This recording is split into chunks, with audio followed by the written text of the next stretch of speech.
Happy holidays, everyone. My name is V. Lynn Hawkins, and I'm your host of the Biz Info Zone show. Today, we are celebrating the holidays.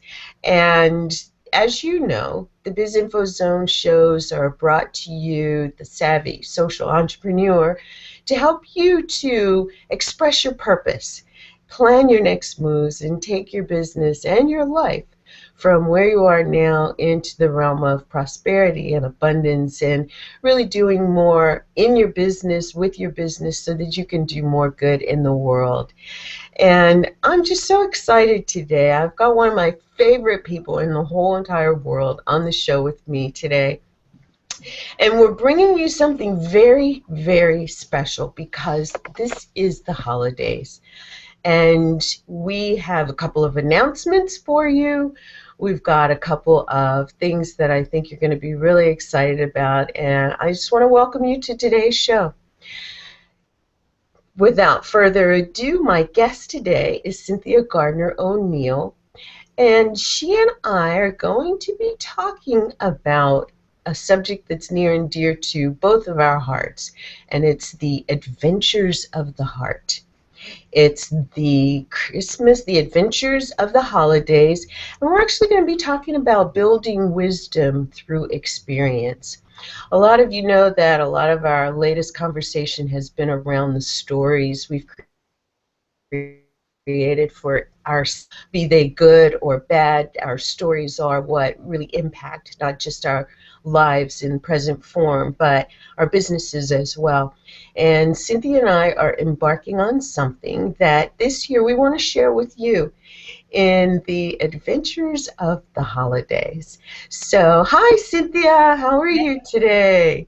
Great. How about yourself, Lynn? It's really wonderful to be here on this, these holiday season where we're to be merry and happy and comfort and joy, all those great things. And so that's what I'm hoping, that we're here gathering and to share our happiness and joy and bring more of it into other people's homes and lives.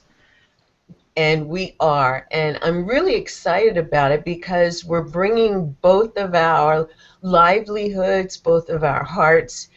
For me, the P3 Academy of Social Entrepreneurship. For you, it's the Center for Loving Consciousness and Harmonics. And they just pair so well together because both really get into the message of heart. And that's what we're going to be talking about today, the adventures of the holidays and the adventures of the heart. And I want to start off by asking you one question.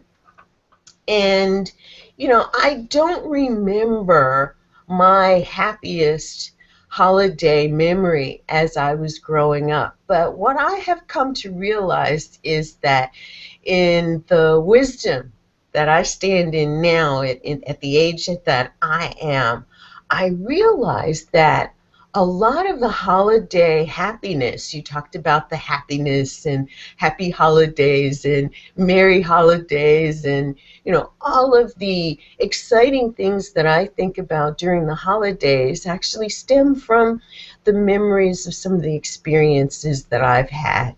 What's your take on, when you think about these words, happy and merry and joyful and in the joyous season that we're in, what are some of the holiday memories that you have that are part of your story?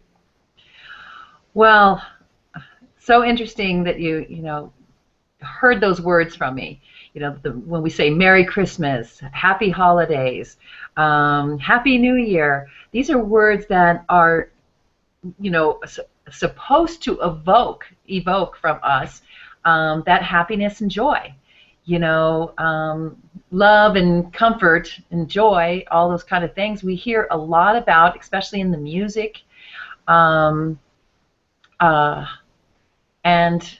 even on commercials and things like that. Yet they're out there promoting a lot of quantity, get this, get that, and instead I am finding that people are experiencing is more stress during this time of year. And so I'm bringing this up because my experiences with Christmas and the holidays and things like that haven't always been that joyous, merry time. And in fact, when I was going through an experience of going through financial devastation, losing my home and things like that, and having a experience with my kids where we didn't even have a home to celebrate Christmas in. And is it okay if I share that story with everybody? Please. Yeah. Yes. So this was about 4 or 5 years ago, actually, and I went through some, really difficult times of financial devastation, foreclosure of my home. My marriage fell apart, all those kind of things, because it was a very stressful time. And I began to house sit for people to take care of their homes and things like that. And during this one holiday season, Christmas season, I was going to be house sitting at this place from December 18th through January 18th, and the people were leaving to go to Brazil or something like that. And the woman got sick, and they decided that they weren't going to go. And I had planned my whole Christmas and everything with my kids and everything around having this home to celebrate Christmas. And I had gone down to pick up my son, who I live in Colorado, so I was driving down to Colorado Springs to get him. Another son, my other son, flew in, and at the same time, their father lived very close, but they had rented out their home for the Christmas holiday because we lived in a resort town, and they took off and went to like Mexico or something like that. And so they weren't going to be around, but my kids were planning on spending the holidays with me. Well, when I went down to pick up my son, my youngest son, and was on my way back up, we hit an elk, and I totaled my car. With my son. My son and I, we were on our way up, and we were listening to what is it? Going Through the Universe, where it was the Beatles, and we were singing "I Am the Walrus," cuckoo, choo choo. Boom! I hit the elk. Also I see my son's face. We've been having this great time together singing, and the next thing I know, we have a herd of elk going across the highway. And so we sat there and we looked at each other. I go, "Are you okay?" And he's like, "Yeah, I'm okay." And he goes, "Are you okay?" I go, "Yeah, I'm okay." It's like a blessing too, because I have these little angels that I sit on my the top dashboard. Yeah, and the angels, I swear, they were flying around as we were, going. It was like slow-mo, hitting this elk, and the angels were flying around. And what was amazing is neither one of us was hurt. The car was totaled. In fact, my windows were shattered on this side, and the leg had come through, but it didn't get me. We didn't have a scratch on us. So that was a blessing. Looking at that, we didn't look at it, oh my gosh, and telling the story about getting, in this accident and everything. We just looked at each other and just were blessed that we were okay. And we laughed because we were singing these songs when it happened. So then I had to get someone to, come get us and everything. And so I get back, and I hadn't found out yet that I didn't have that home. And so we finally get everything gets towed, and I get back there. I have a friend who picks us up. We get back, and the woman says, "Well, listen, you're going to have to find another place because she's sick." And so my son and I look at each other, and we go, "Okay, what are we going to do?" And then my other son comes in, and he's like, they're like night and day. And one is going, "Oh no, what are we going to do for the holidays?" And my other son goes, "Oh, we'll figure something out." And then I get a call from a girlfriend who says, "I have a place for you." And she goes, "My place is always rented during this time, but it's open right now." And so we ended up in this beautiful place where they had a pool and they had a shuttle. So I had a car. We had this great place, and it had all the decorations, and they had a restaurant, and they had actually the spa that I designed there. And so we ended up having this great Christmas. But what happened was I didn't also have any money to go out and purchase anything for my kids, or get them this or get them that. And so we had this conversation. I said to him, gosh, what is it about Christmas or the holidays that is so meaningful to you? I go, do you remember any of the toys or material things that you got for Christmas? And my kid said, Mom, I don't, I couldn't tell you even what I got maybe for last Christmas. That's not what they were thinking about. And I said, well, what do you think about during the holidays? And they said, coming to see you, or being with family, and the experience that we have with family. And I thought that how amazing that was to hear that, because it is about our experiences that are valuable, and to focus on our love for one another and be in the heart. So that Christmas, what I was able to do is I went out and I had all my stuff in storage, and I went in, I pulled out every single box of all the pictures that I had over the years. And I got those out and I put them under the Christmas tree that we had, and I bought us all three a photo album.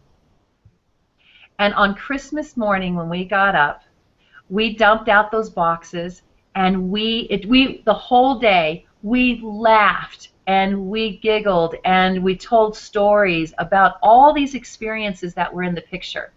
And then we made our own photo album for each individual, the meaningful photos that we found for our individual photo album. And it was the most incredible Christmas I've ever had. It was so meaningful and so heartfelt and so loving. And we brought in all of our experiences of our lives, and the wisdom that we shared with one another about what those experiences brought to us was really important. And not only that Christmas, because of all that happened to us, of not having a home really, and being given a place, and not having a car, and being given a shuttle to go wherever we wanted, in that town.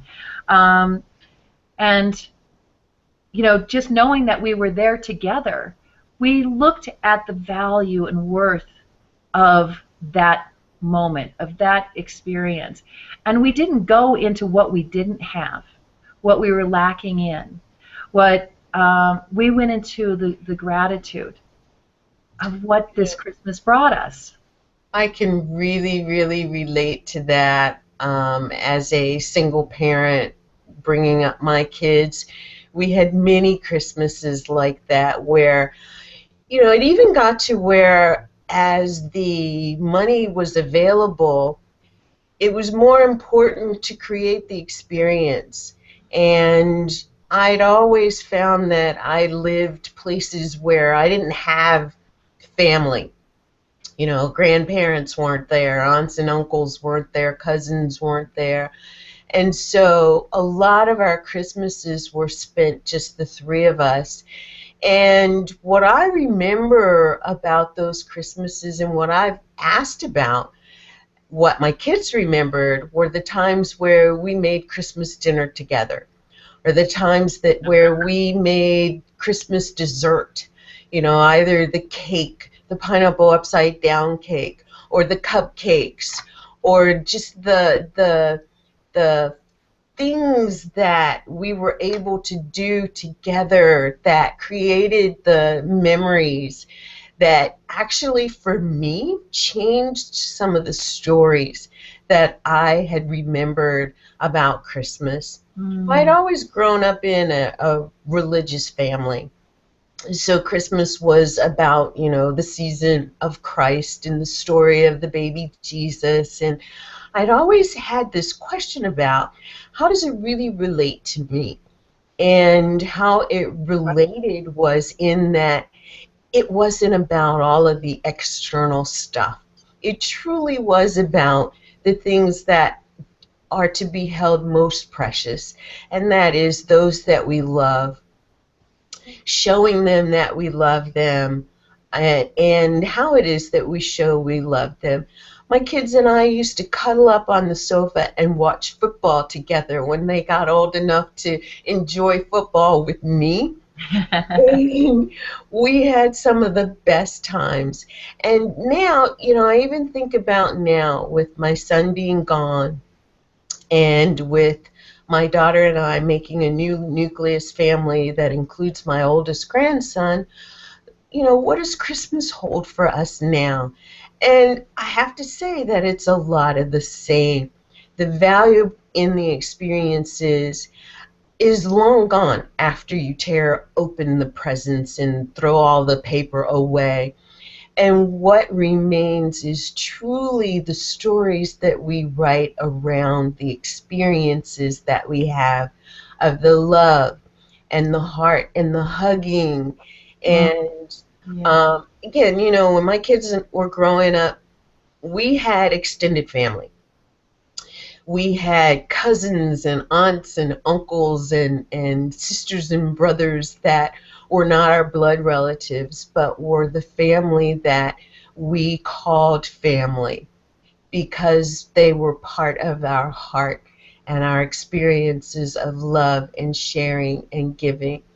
And when I think about the adventures of the holidays, I think about the adventures of going here to see this, to be a part of this family celebration, or opening our little home to having families who were very similar to ours.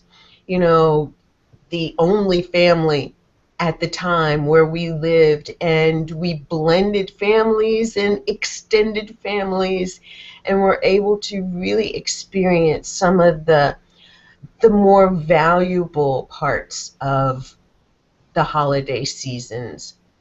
I know you and I talked about the fact that, when people are feeling, I can't provide for my kids, or I wish I could do more, or I'm doing all of this and those ungrateful little, and really makes you think, the feelings of inadequacy, the feelings of just not being good enough, not being worthy enough to have the hat. It is about having, but it's about having the heartfelt stuff. It's about having the experiences that really say, the amount of money that it costs doesn't matter. And one of the things that I think really impacted me early on was getting in tune with the statistics around the holidays. And I'm talking about the suicidal statistics, the statistics around the fathers and the mothers and the grandparents that commit suicide because they feel so lacking of either money or the value and worth in themselves that it's easier to take themselves out of the picture and think that no one will have to deal with them any further, which is actually the farthest from the truth. Statistics are showing that there are more suicides in the world between December 18th and January 18th, that it just makes you wonder what people are really valuing in this day and age. And talk to us about, what you experienced and what you experience now, even with clients around their value and their worth being tied up in what they perceive the holidays to be.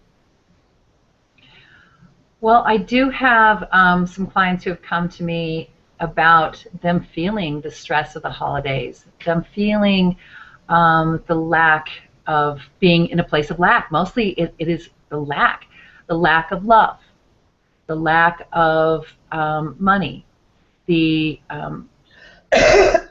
lack of, like you were speaking of, maybe they don't have family around or they're separated from them, or they've lost a child in the past, and so the holidays come around, and these are even harder times because they don't have that child there, and I know you know that experience. So how can we take ourselves from a place of of loss or a place of the stress of the holidays and feeling that lack to a place of the abundance and joy, of the comfort that really the holiday should be bringing, and and feel that instead of feeling the lack of quality and comfort in that this time of year. And it really has to do with you finding that peace inside of yourself, that harmony inside of you, and really figuring out what can you do to not only increase your happiness and joy inside of you, because when you do, you increase others. And a lot of times we're so focused on maybe our own pain that we forget that our pain, other people can feel our pain also. You know, that's one thing about the heart. The heart is connected with all things, and what you're feeling, other people are feeling, and what other people are feeling, you're feeling. That's the collective consciousness too. And if we can really help people realize that what they feel in their hearts, what they're putting out 60 times more amplification in the heart than any parts of our body, and then what we're putting out, we get back, you know, it's 5,000 times more electromagnetic, so we get back 100 times more of what we put out. So what we're putting out, you know, we are actually giving back to ourselves 100 times of what we put out. Okay, I'm repeating myself a little bit and trying to say it in a different way so people can realize that if you're feeling pain and discomfort during the season, and you're trying to show your kids that you have this and you have that and trying to make it best for them, the only way you can make it the best Christmas ever or the best holiday ever is just to feel love in your heart, because then they feel your love in your heart, and that's their experience. You know, in one of my studies I did was about, because there's a lot of children that are committing suicide also these days, and it was back in 2010, they studied whether, you know, as far as children, you know, what they were experiencing at the same time, maybe their parents were feeling stress, and usually the parents always hide, you know, their financial stress, you know, what's actually going on, and they talk behind the doors and don't share what's going on with the family. But what they found is the children were still experiencing the stress of their parents. And they were getting depressed and everything. They didn't know what it was, but they felt the stress and the depression of their own parents. It was their hearts, because you're connected, especially if you're a blood relative. That blood is carrying a frequency. Okay, so you're even more connected than maybe, you know, someone over in Thailand or something. But you are even more, your heart, because that's the blood of the heart pumping through the body, is very connected. It's carrying that frequency. And so know that the state of your being, let it be love. Don't go out there and thinking about what you can't give your children. Think about what you can give them, what you can do. So I have something that I call the agreement. I believe that we're all born with an agreement, and it's to receive all life has to give. To receive, all life has to give. So there's the giving and receiving going on. You have to have that cycle, and that's what this season is about: giving and receiving, not just giving. And then to transform it into something even better. Even better. Why? Because you can. And that's the big question. What can you do? When you are in a place where you feel that lack of, I don't have enough to give to my children, instead turn it around and ask yourself, what can I do? I can give more love. You always can give more love. I can be happy and laugh. You know, I can laugh and be joyous, just like it's asking us to do. You know, watch Rudolph the Red-Nosed Reindeer. You know, watch some of those shows that you know, yeah, they show you some of the stressors of life. Yet how did they overcome those stressors of life? Was they went to their hearts and they looked for the joy and the happiness and those kind of things. That's actually what helps you move through life with ease, even in difficult times, is when you go into your heart and figure out what can you do in that moment. But Cynthia, suppose you've got the person who says, you know, I wish I could do that, or I could probably do that, but I feel so badly about myself. You know, how do you get that? It's so selfish of me to think that I can just, you know, watch a movie and change the way that I'm feeling and that make a real difference. I don't really feel that difference. You know, it truly becomes all about me, but how do you make that all about me to really be heart and be something that can resonate out from your heart? Well, number one is, you know, ask yourself, what makes me happy? All right. And so some people, guys, you know, don't ask me that question because I'm not there, and I don't get you, anyways. You know, and I said, well, what's the, you know, so what are you feeling right now? Because no feeling, no healing. What are you feeling right now? And they might say, I'm not liking myself right now. I'm not liking being in this time of season. And I said, well, what would you rather have instead? Because that's a question that, you know, it reverses things. It's asking them to really look at what's the opposite of where they're at right now. So they can't shift from where they are. They're feeling that I can't move from this place of pain. I can't move from this place of stress. And I just go, well, what would you rather have instead? And most of the time, if they're in pain, they say, no pain. And I'll say, well, you're still focused on pain. What's the opposite? What's the opposite of that? What's the opposite of lack of money, right? What's the opposite of stress? The opposite of stress is harmony, all right? Or opposite of pain, pleasure.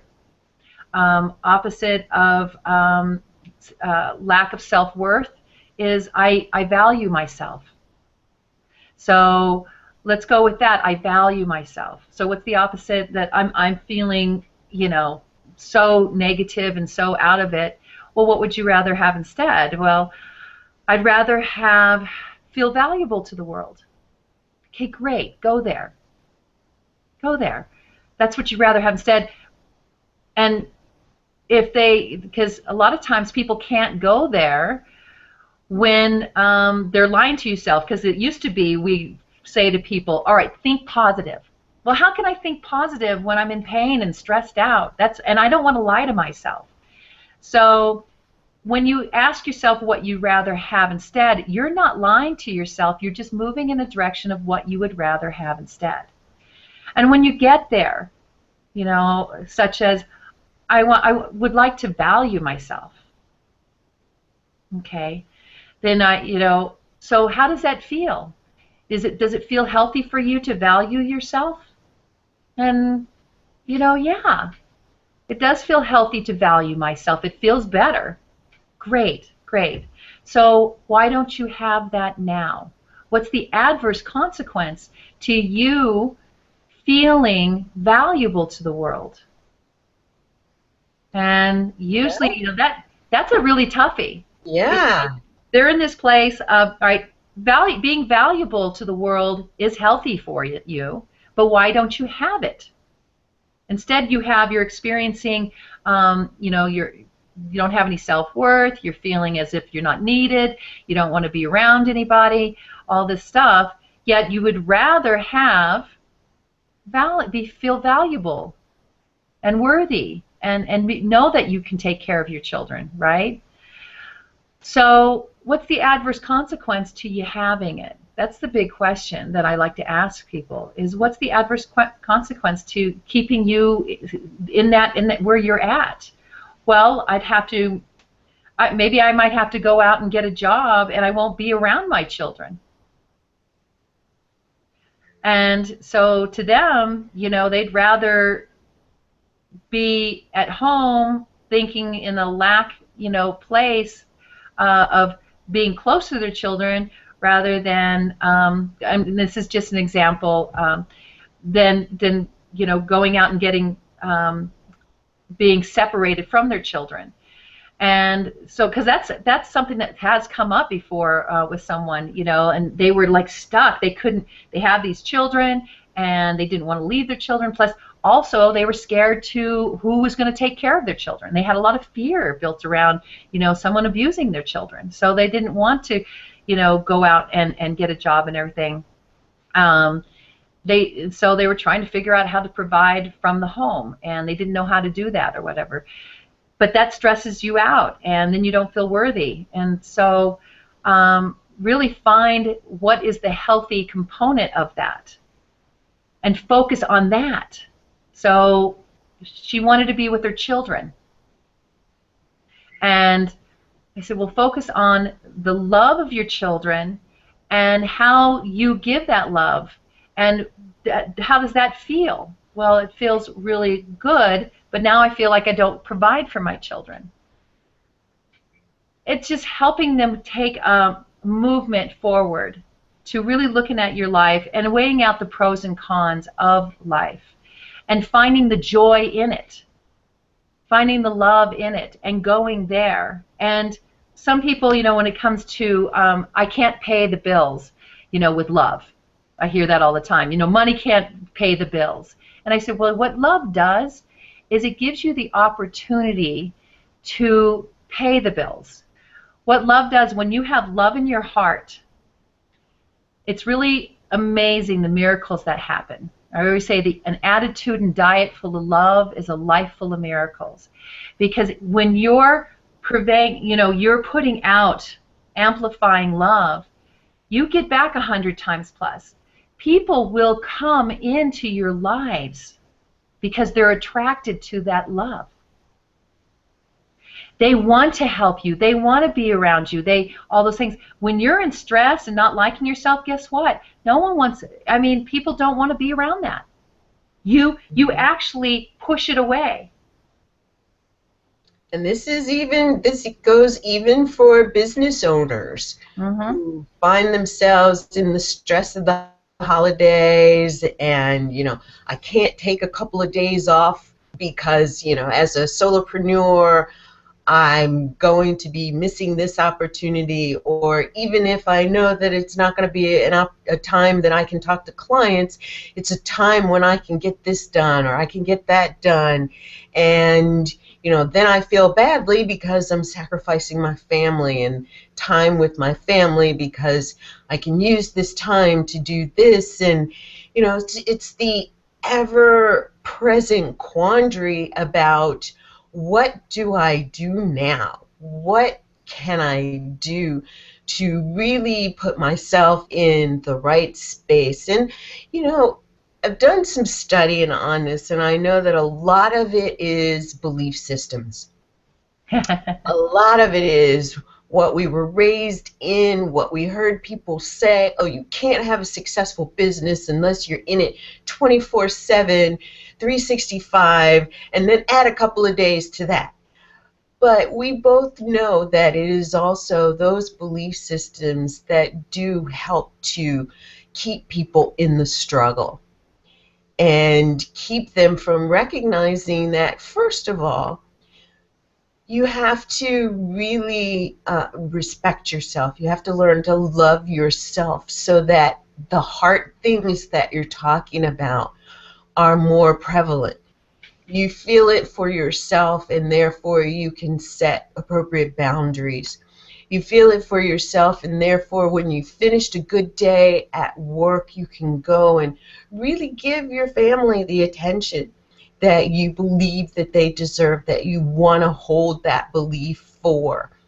And how do you help someone who really just says, I'm in this belief system that I have to work, as a woman, I have to work 10 times harder than a man. As a single parent, that just means it's 20 times harder because I have no support. How do you help someone who is in that quandary of thinking that they have to put themselves last Hmm. in order to succeed? Well, first of all, because you were talking about belief systems, and I learned from Matt Perlstein, who's with uh, New Directions. He is about EQ, emotional intelligence. He said to me when we were talking about belief systems, he says, "Do you know what the acronym is for belief systems?" And at Yes. first, it caught me off guard. He goes, "It's BS." Say that one Yeah. more time. There's all those belief systems that we were given, and many times a belief system that was given to us when we were a child um, isn't a belief system that serves us today as an adult. And I always give two examples of that. Number one, so two belief systems. One, when you look, when you're told to look both ways to cross the street, does that still serve you as an adult when you step out into the road? Yeah, Okay. I think so, yeah. Yeah. And so the other one is don't talk to strangers. Now, does that serve you as an adult, with the business and things like that, to not to Oh talk to my gosh. strangers? Yeah, no, no. Yeah. But it's a very prevalent belief. And Yes. it's something that, if we have kids, we're teaching them. If we have grandkids, we're teaching them. So then we are in this space of I'm do as I say and not as I do. And then we've created conflicts for ourselves. And how does one handle all of that? Well, the thing is also where we see disharmony, disharmony is. We're creating that reality. We're the ones who are picking and choosing what we are focused on. I really believe that we live in a world of harmony. That's why we have, the opposites. One cannot be without the other. One contributes to the harmony of the other, as the whole. But we as human beings, we have this choice to pick left or right, to go in that direction, to go west or east. We choose which way we go, to choose to see the stress in the holidays, or we can choose to see the joy that it brings. It is a choice that we have. And this is so important to hear this and receive this. This is my gift here right now, is to know that you have a choice. You have free will and choice to decide to choose to find the joy that is here in this present moment, to be present with yourself and say, all right, when you're seeing all this disharmony here, again, I'm bringing you back to that question, what would you rather have instead? And go there, because it's there too. One cannot be here without the other. You have a choice to see disharmony or to see the harmony. You choose. That's how powerful life is. And a lot of people don't feel that they have choice with their feelings, that they have choice with their emotions. They go, well, I just feel this way. I just feel this way. I can't help it. I can't help it. If you don't think you can, you're absolutely right. And a lot of times people love to prove themselves right. And so they'll go, see how bad things are? I told you so. Oh, absolutely. You're absolutely right. You're absolutely right. You did tell me so. That was, you chose that, though. We do have a choice. And I think one of the things that people are going to become more aware of, be more awakened to, is that even in those choices, those are heart choices. And whether you realize it or not, it requires seeing it in front of you and having it reflect back to you to Mhm. really understand how it is that you brought it about for yourself. And when you realize that it has come from a place of heart, either a sour heart or a loving heart for yourself, for others, then you really get the full thrust of the fact that you have choice and can change something in an instant. And, that's a perfect segue for me to kind of guide us into what's next. People are in the space of, yes, this is the holidays, and how do I make it through the holidays? Well, remembering that you have choice around everything that you do, and there is so much power in choice. Give yourself permission to choose what Cynthia talked about, which is what serves you best. What would you rather have instead? Choosing that means that you're choosing the high road, that you're choosing the better part of what life has to offer you.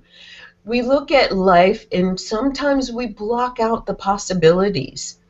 I used to get teased all the time because my friends would call me the eternal optimist. You always want to see the bright side of everything. And I'm like, well, yeah, why not? If there's a dark side, give me the bright side. Let me walk in the flower garden and see the sunshine and the birds. And it wasn't that I was being delusional about the current state of affairs, but it was recognizing, becoming aware to, and awakened to the ability to recognize the BS when it showed up. And coming to understand that as a woman, I don't have to work 10 times as hard as a man. As a single parent, I don't have to work 20 times as hard. Although I've been there, I've learned those lessons. We talked about building wisdom through experience. What's your experiences been? What wisdom have you garnered that is going to help you to see these choices in front of you being easier to make, being making it easier to stand in the place of power where you say, I'd rather have this. It makes me feel better. And it's okay for me to feel better. I don't have to stay in the pain. And one of the things that we're doing to help you to come more into this aligned space is we want to teach you how to write a new story. And during the month of January and February, Cynthia and I and there a bunch of us are getting together, and we're actually going to bring to you how to write a new story in life. And we're calling it part of the Permission Movement experience. And we want to share that experience to you because it is building wisdom through experience that allows you to stand in the higher frequency and be in a place of really feeling your heart in what it is that you're doing and how it is that you're communicating with others and what it is that you're contributing to the world and changing that value set point that you may have for yourself. And so the Permission Movement experience is being brought to you by 9 of some of the biggest celebrities in small business world and 20 of the co-authors of the Permission to Be Powerful book. And you can see more information about that at permissionexperience.org. Feel free to jump over there and take a look while you're listening to the rest of this because we've got more to share with you.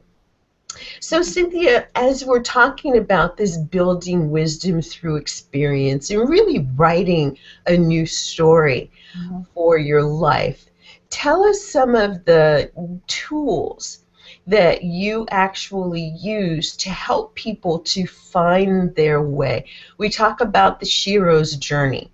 And for those of us who are women who have taken that road of, career woman, single mom,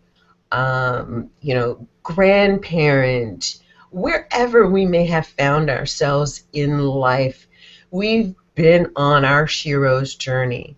And the experiences that bring us into places of wisdom. Tell our audience what you're helping some of your clients to come to in the space of permission. Well, in the space of permission is about also permission to change your perception.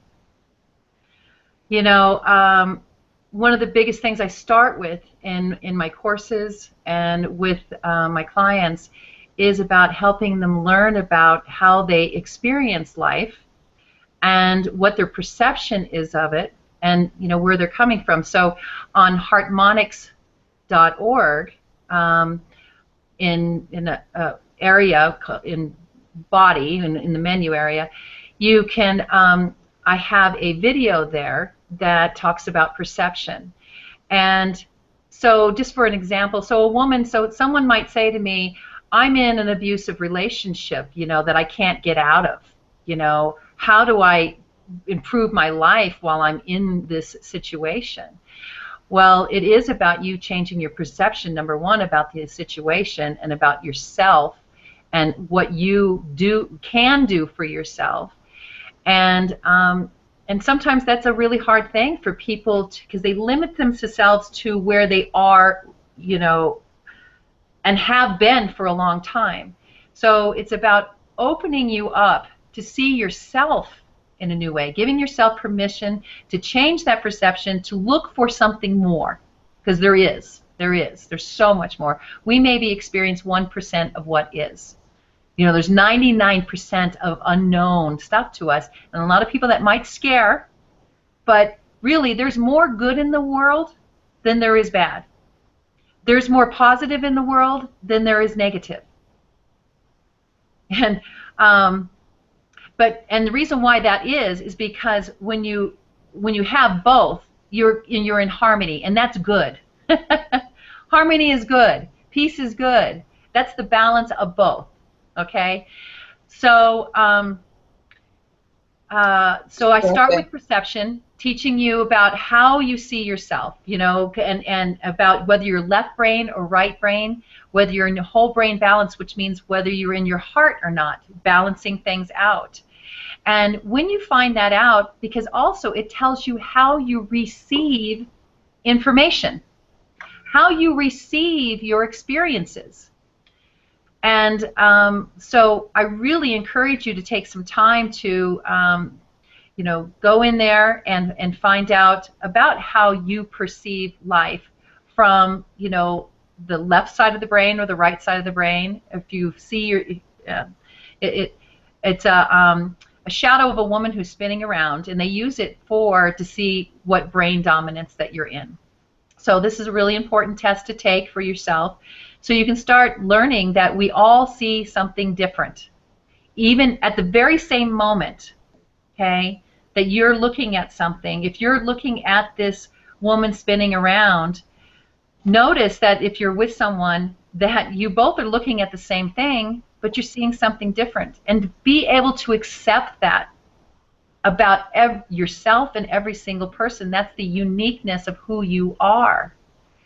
And then the next step is to also make some shift in perception too, such as, let's say, breathing. Breathing is automated. It's our autonomic nervous system that we automatically breathe. And when I ask people to start breathing more fully, because an oxygenated body, pain and disease and illness cannot live in an oxygenated body. And breath is the breath of life. It is the source of all things that oxygenates the heart, that oxygenates the brain, so we can make wiser decisions.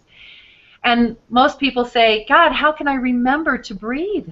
You know, it's so automatic, and I'm so used to breathing the way that I do. How can I interrupt that way of just automatically being? Get out your sticky notes. Sticky notes are the best self-care tool in the world. So write the word breathe on it and put the word breathe anywhere you spend the most time. Or even just anything that has an interruption. You know, a smiley face with a big smile on it. There you go. That's my breathe sticky note. Yeah. Put a big smiley face to remind yourself just to smile at yourself. You know, your mirror in the morning, you get up in the morning and say, it's a beautiful, you know, write on it, it's a beautiful day. So that you start your day out with it's a beautiful day. Write the word I'm grateful. Words carry frequency.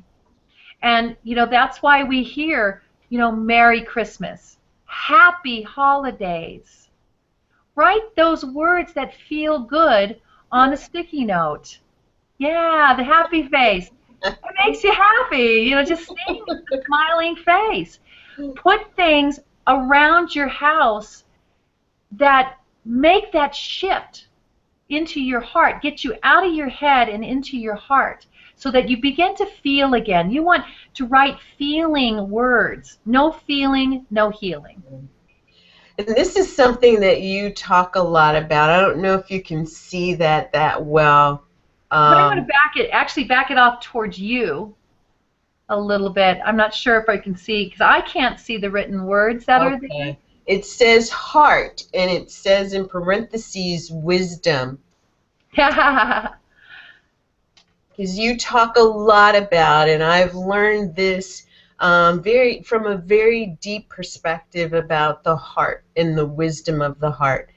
And one of the things that you've said that has really impacted me is, you know, get out of your head and go to your heart, because the wisdom of your heart is so much wiser than your head. And that holds so much, not just truth, but weight and depth. And it's really heart-piercing, because your heart does hold that kind of wisdom. And I have to honestly say, you know, had someone said that to me several years ago, I would have thought from my intellectual side, yeah, that sounds okay. But now, from a place of more balance and alignment, and this is truly, too, what the heart of a social entrepreneur is, in the wisdom that they bring to the world from their heart, that lets them know that one of the reasons they're here on this earth and in this world right now is to do more in their business so that they can do more good in the world. Just exactly what Harmonics is doing, and what directions, what is it, what is Matt's New Directions. New Direction. Yeah. You probably went that way because we are, you know, we are faculty for Directions University, so there's directions being given to us all the time. And those are experiences, you know. And you're speaking of wisdom, you know, and lead into our Lynn and I are starting a new web TV program called The Adventures of the Heart, Building Wisdom Through Experience. And that's what you've been hearing a lot of today.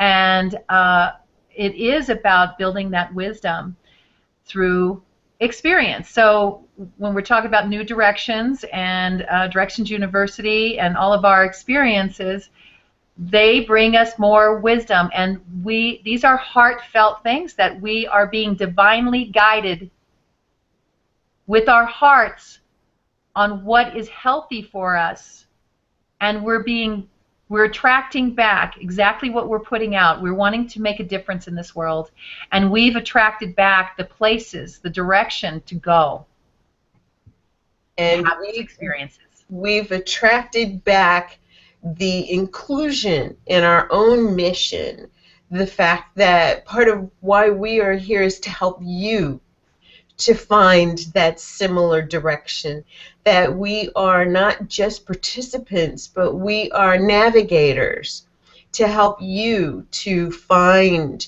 those new directions for your lives and for the lives of those who you touch and interact with, be it your colleagues or your kids.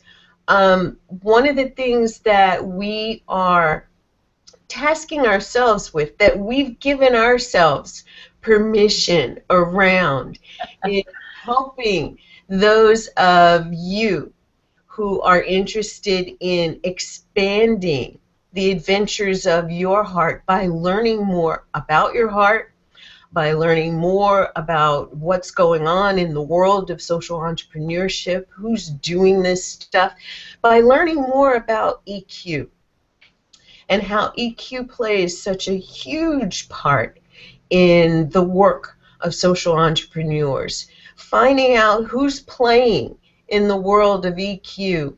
And we're actually going to do that with our one of our first shows, where we're going to actually be interviewing Matt Pearlstein.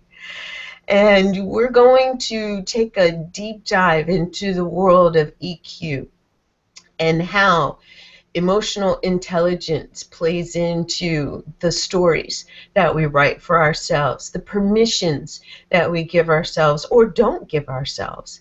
And during our new web TV show called The Adventures of the Heart, Building Wisdom Through Experience, Cynthia and I are going to be bringing you some guests that are just going to be amazing for you to learn from and for you to learn to experience the wisdom of your heart. And I'm so excited to do this with you, Cynthia. I'm jumping all over the place as I think about it, because it's going to be so enlightening on so many levels and for so many people. We're going to be talking about relationships and how EQ plays into relationships, personal as well as business. We're going to be talking about EQ and how it plays in business and the harmony of your business. And, I mean, name some more of the things that we're going to be doing. Well, so we're talking about EQ. EQ is emotional intelligence, as you heard Lynn say, and then, and the smart heart, we're that's come in for kind of a part about the intelligence part that I experience with harmonics, the harmonized life with harmonics. So we'll be bringing a lot of the heart in, the emotions, emotional intelligence, which is energy and motion. The emotions are what really come from feelings, the feelings, and a lot of people, in a lot of studies, and you'll hear even from Matt, that a lot of emotions are, brain orientated, but really the emotions move, everything comes from the heart to the brain. And one of the things that I'll just bring up real quick here is, once the heart, the first cell upon your conception is the embryonic heart cell, and then many cells are made, such as muscle cells and everything that's in the heart, to make the heart, the organ. And the heart is 2/3 neurological brain cells. So that's, the emotional intelligence or the heart intelligence that's there. The next organ that is created, is, of course, it starts in the brain, but it's the amygdala, which is the limbic system, which is where our fight or flight, our emotions are. That's the first cell of the next organ. So first it's our heart, and then the amygdala, the beginning of the brain. So that's why our emotions, the feeling centers, and the emotions are so attached, because that's so direct.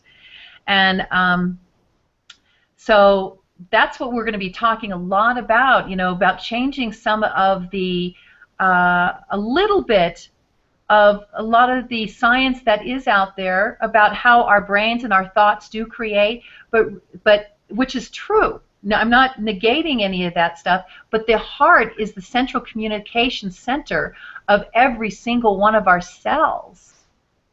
And so we'll be, speaking about that, and we'll be talking about the number one killer disease of humanity is heart disease. And it also affects, it's one of the, it's as far as people living with heart disease in some way or another, there's more people living with heart disease than any other disease. And you can put, as far as people dying, you can put AIDS and all cancers together, and it still doesn't add up to the number of people who die from heart disease. I really feel that when we solve the issues of the heart, we will solve all dis-ease. And so that's where we're going to be going, so you can start building wisdom through your experiences so that you can live, you have a, increase the have in your life and the health of your heart. So a healthy heart creates a healthy mindset to be the life you love. And that's what the Adventures of the Heart is all about. Lynn, do you want to tell them when we're going to begin all this and what we have going on? We're going to begin in January. So our first show is going to be on Thursday, January 8th at 8 p.m. Eastern Time, 5 p.m. Pacific, and you're going to see all kinds of stuff about this coming across your screen. So make sure that you are putting that on your calendar. And, we had a bit of a conversation about when we were going to have this show, when we were going to be on air. And we went back and forth. Do we do it in the daytime? Do we do it in the evening? Do we do it then? Do we do it then? And we decided that we wanted to catch most people in the time of the day when they could really focus on the information that we're going to be delivering. So you're probably saying, well, how does that play into the Biz Info Zone show, and what does this have to do with the Savvy Social Entrepreneur? Well, what we realized is that what we're going to be discussing in the Adventures of the Heart shows is going to be so relative to the complete person. Not just the business person, the complete person, the leader of families, the leader of companies, the leaders of groups, the leaders who really will be able to take this information and take it into their communities, their families, and even, maybe even spend the time with family to check out the show. We're going to be focusing on the things of worth in life, the things of value, the things that are quality, that can enhance your experiences of life. And how better to do that than to really focus on addressing this to those who are leaders in our worlds, in our communities, in our societies. And even where those leaders are growing little leaders, and where the subject matter pertains to kids, we want you to have your kids there. Or if you're not able to watch at the particular time the show is live, check out the replay and check it out with your kids and really help them to see the value of this knowledge that we're going to be bringing to you around the heart. One of the things that has really caught my attention of late are the commercials that you see on television that are the kids that are really addressing the social issues of the world. And one of them that really impacted me was the one where the kids were talking about who the real culprit is, who the real enemy is. And it's not the kids who are hungry, but it is hunger. And to recognize that the kids who are hungry, that it's not their fault that they're hungry. It's just that they need to be fed. And one of the things that Cynthia and I have realized is that our mission, part of what we've accepted and given ourselves permission to be, do, and have in our lives, is this opportunity to help you to find more of the information of enlightening and awakening to heart, your heart, the adventures of the heart, and the wisdom that comes from the heart, that builds into the experiences where you can help a person in pain, or if you're a person in pain yourself, you can learn to write a new story.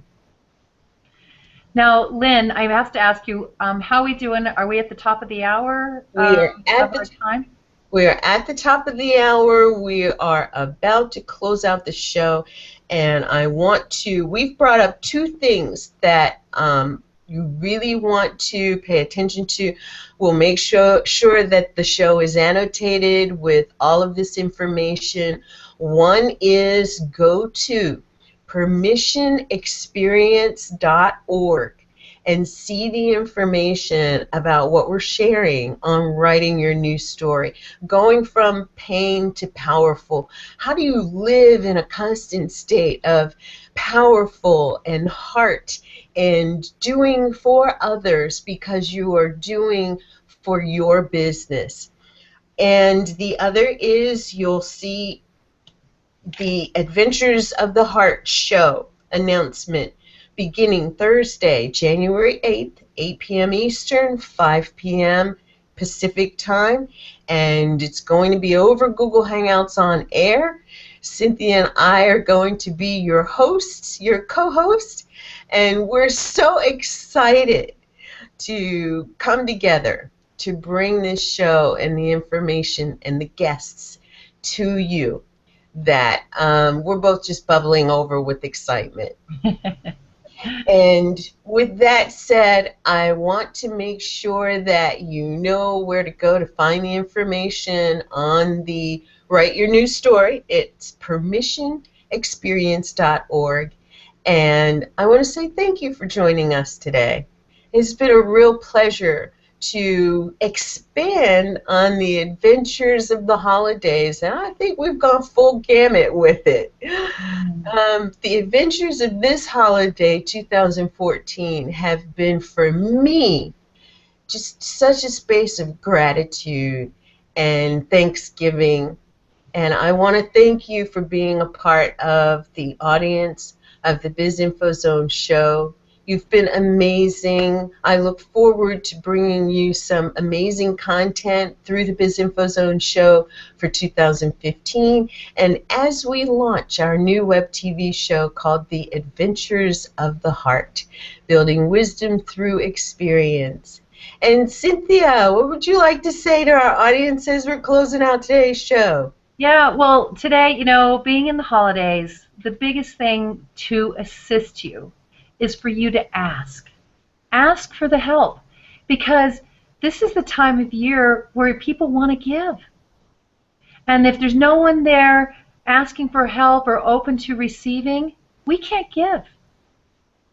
We have to create that cycle of life that is harmony. Peace and harmony come from giving and receiving. So receive all life has to give and transform it into something even better. Why? Because you can. You absolutely can. You can transform your life, and you can have your heart's desire. I know, because I've come from a place of total, trauma and terrible experiences from my childhood to where I am today. And that's why I share what I do with you. I'm here to give to you, but I'm also here to receive from you.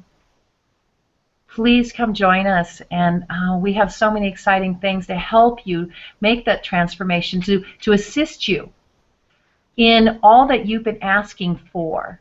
So I know you all are out there asking for this. Otherwise, we wouldn't be doing this. We know that you're there. We know that you're asking for this kind of help. And we are here divinely. I know I've been brought, together with Lynn, and who's ever here hearing this and receiving this and listening to it, that we've been brought together for a divine reason to make things, to transform things into something even better. So happy holidays, and receive all the happiness and joy that are there already for you. And in your prayers, pray that your children are already taken care of, and so are you. Feel that you are healthy, whole, and complete, because you are. It's just that we need some new experiences to teach us what else is there for us. And there's so much more. But happy holidays, and thank you. I look forward to you joining us with the Adventures of the Heart, Building Wisdom Through Experiences, on January 8th at 8 o'clock Eastern. And know that we're moving into 2015 with this new numerology of 8 infinite potentials and possibilities. And that's why we picked the 8th to start this off with, and the 8 o'clock Eastern, so we can be in the total empowerment of infinite possibilities and potential. I love it. Happy holidays. We're wishing you infinite possibilities. And my guy. We will see you soon. Bye, everyone. Bye. Until next week. Bye.